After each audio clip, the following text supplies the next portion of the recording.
Congratulations. Congratulations on getting back in the win column, too. How does that feel right now? Oh my God, it feels amazing. It feels like, I mean, I won, like last year I went 2-2, but it feels like forever since I put up a W, so I feel great right now. All around great night. So was there anything in that fight that surprised you about your opponent? She tried to ground and pound me from bottom. So I let her throw 1 or 2, and I was like, okay, if you want to go strike for strike from this position, that would be great for me. So I did. But that was about it. No, she didn't do anything that I wasn't expecting. And there was a period of time where there were some canceled bouts, and you mentioned that you changed your life 100%. Can you kind of talk to us a little bit about what did you change, and how did that time kind of help you heal? For sure. I've just been changing a lot of things mentally and spiritually. I've been going through a lot of things in my personal life that I really had to deal with that brought me to another level outside of fighting. My whole life has been about fighting, at least since I started for like the last 15 years. And I've been really selfish about it.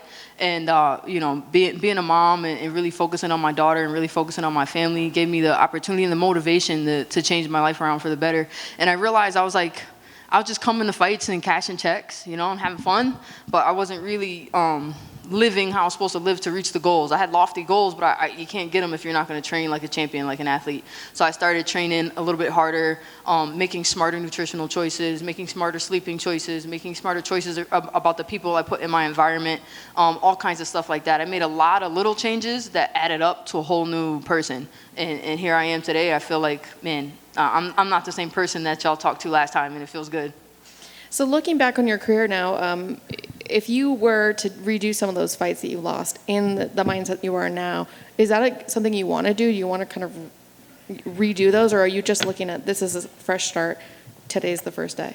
Fresh start. Today's the first day. I'm 1-0 now. I know everybody says like the 2.0 thing. It's not really Sarge 2.0. I'm probably Sarge like 12.7. As much change as but it's definitely new. I don't like to live with like, oh, I wish I could have done that. I spent a lot of time wishing I could have done things differently in my career.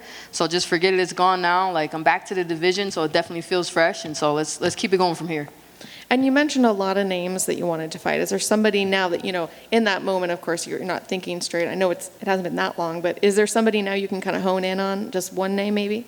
I like the name I think to me that maybe makes the most sense right now that keeps coming up is probably Jessica Ai, because we had signed to fight before and we just never got there. So that's the first one that kind of makes sense. And she's ranked high enough.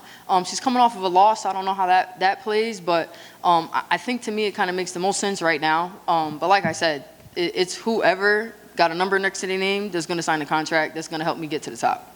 Thank you. Thank you. Sijara. Yes. Hey, how you doing? You got your first finish in the UFC. How does that feel? Yes, technically it is. Nice. Sweet. Thank you. Feels amazing. Tough doesn't count. That's right.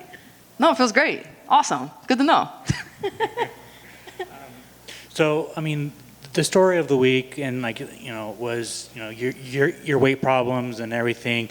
How does it feel to shut everybody up and you made weight successfully, you looked good, and then you went in there and then dominated? Yeah, it feels good. It was less about shutting everybody up and more proving to me that I can make it. Let me tell y'all something. I've been working on this weight class since the beginning of the year. I knew about halfway through my year last year. I think I was probably around like the Julia Alvia fight. I was like, I think these girls are too big.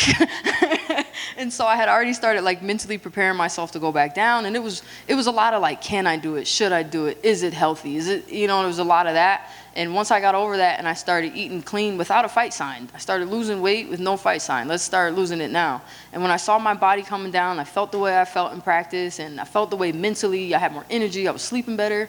I was like, yeah, this is the division for me. So coming into this weight cut, this was probably one of the smoothest weight cuts I've had in any division because I was so healthy throughout the camp. And the rehydration was the best too. I used to cut the flyweight, I'll cut like 20 pounds in a week. I would bounce back and be like 155 on fight night. It felt like sluggish, my knees were bloated. Man, I rehydrated to like 41, and man, I felt like I was like Flash out there. I was like, man, how many more? Let me fight somebody else tonight. I feel great. So is it safe to say you're staying at flyweight? Oh, yeah. No, they're not getting rid of me now. I had a healthy cut. Oh, nah, it's a wrap for y'all. Whoever, any of these flyweight ladies listening, it's a wrap now. Nah, it's a wrap. And you say, you've been eating clean, of course. What's the first thing you're going to go eat right now? Man, I don't know. So a lot of fighters like food porn all week, right? I'm telling you, I was on Food Network this week, something vicious, because it ain't just been a week. I haven't had chocolate and candy and ice cream for months, like months. I've been eating so clean, measuring everything. I was like, had this long list of stuff I'm gonna eat tonight. Now I don't even want it. I don't even care. I was like, I'll probably have a margarita. That's always my go-to celebration. When it comes to food, I don't have a desire. I don't even have I feel disgusting eating chicken wings now, because I felt so good. I don't even want that much. I'm pretty sure I'll eat something though. I don't know. I don't have a wish right now though. My list was too long. We'll find something. My coaches will feed me something good. Congratulations. Thank you. Congrats on the big win. Sarge, real quick, shout out to you at 135, because if you could still hold your own with just admitting that girls were that much bigger, hey, props to you. Thank you. Congrats on the new lifestyle. And obviously, tell us a little bit about putting everything together. New lifestyle, clean things up, cleaned yourself up. Was it just inevitable back to flyweight? Because you've mentioned going back to 25, and we're here now. Yeah, I definitely feel like it was inevitable. So when I first went to bantamweight, I was like, we got to put some size on. But around 2020, about 1 or 2 fights in, we decided we should start leaning out for bantamweight. I realized there's no lifting in the world that I can get to get as big as these girls. And I am holding my own. I'm hitting them, they're hitting me, and I ain't going nowhere. So let's just work on our speed. So just by naturally working on my speed, my size started to come down at bantamweight. So I was getting smaller at bantamweight, and the girls were getting bigger. So once I decided, okay, guys, let's really go for this thing, I called up the nutritionist, and I started eating as a flyweight, even though I was signed for a bantamweight fight. So I had started taking that weight down way back in January, because I was supposed to fight Carol Rosa at 135 June 12th. And so I called Ali. I said, look, I'm going to fight Rosa at 35, but I'm going to weigh in at 33, dog, because I want flyweight. So I was preparing for this flyweight return before I even signed the flyweight fight. So it just came together. God is good. The timing just worked out. Carol Rosa pulled out. They offered me another bantamweight for this date. And I was like, look, if you're going to tack 6 weeks onto my camp, you might as well let me cut to flyweight. And God is good. They said yes, and here we are. Excellent. Good stuff. Did you envision it playing out this well? Because, the first round knockout, you looked tremendous in your second run at flyweight. Technically new weight class. Yeah. I'm always envisioning a finish. I'm always envisioning the different ways that we can end the fight. I always want to end the fight. And this is probably the first time in my life that it literally went exactly how we planned it. And so that's the first time we had no hiccups from bell to bell. It didn't even make it to the next bell. We just did exactly what we were supposed to do. So it felt amazing to be able to put a game plan together and have it go flawlessly. Excellent. And lastly, walk me please through that knockout, because a tough alum, not since the late Kimbo Slice, have I seen somebody ask the person to hit them. You welcomed the punches to the face and then just big sistered her. You saw that? Believe it. So I'm in mount, and there was a couple times she tried to hit me from bottom. I tried to, I ignore those don't hurt. And so I got to mount, and so we've been working on a little sneaky to try to sneak between the guard, because they cover up and they just hit gloves and the ref don't jump in. So I want to make sure every shot landed. So I was trying to look for a clean opening, and she hit me, and so I kind of chuckled. She hit me again. I was like, come on, girl, because I knew every time she hit me, she's leaving her face open. So she hit me one more time. I just F it, bong, bong, bong. If you want to get into a toe-to-toe with me from bottom mount, let's go. So that was funny. I didn't know y'all saw that. Congrats on the win. Thank you. Is there any regret that you didn't decide to go down to flyweight a little bit sooner, or was part of the time at 35 maybe meant to be as cheesy, but did the lessons that you learned while there make it sweeter and make the decision and make the effectiveness of your return that much better? And is there any regrets that you didn't make the decision sooner? One of my favorite songs is Jay-Z, Regrets. And he says, you gotta learn to live with regrets. It's just, man, do I wish I could? Heck yeah, my record's 7-6. Do you wish I can go back and refight some of them fights? Yeah, because every loss I've taken has been this freaking close.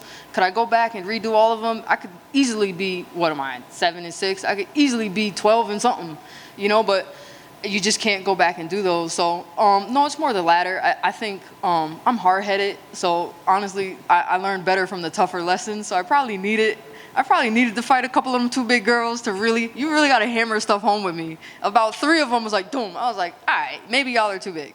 So I think I needed that little lesson to make this return sweeter and to make my motivation for this return that much better. I've been more motivated in my life right now, so I think I kind of needed that time.